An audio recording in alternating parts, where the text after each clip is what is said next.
विषया PPMN मखदूम जमील जमा ऐं मखदूम महबूब जमा तरफ़ां आम इलेक्शन दौरान पीपल्स पार्टी तरफ़ां पोलिंग स्टेशन ते एजेंट तौर ड्यूटी सरअंजाम ॾींदड़ वर्करनि में पाकिस्तान पीपल्स पार्टी भिचा जे अॻवान सैयद गदा हुसैन शाह लतीफ़ी जे फार्म हाउस ते मखदूम महबूब जमा जे मैनेजर मीर मुसरत जाफ़री तरफ़ां तोहफ़ा विरहाया विया ऐं महिमाननि जे मान में दावत रखी। इन दौरान PP अॻवान सैयद गदा हुसैन शाह लतीफ़ी, काउंसलर एडवोकेट आसिफ राजपूत, शेर डाहिरी, मौला बख्श निज़ामाणी, फैज़ मल्हा, अशरफ सहतो, वहीद उमराणी ऐं ॿियनि शिरकत कई।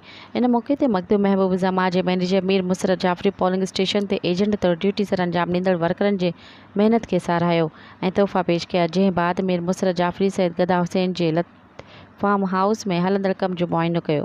मज़ीद ख़बरनि ऐं तफ़सीलात लाइ विज़िट कयो असांजी वेबसाइट www.awamiNewsHD.com ऐं ॾिसंदा रहो अवामी न्यूज़ HD।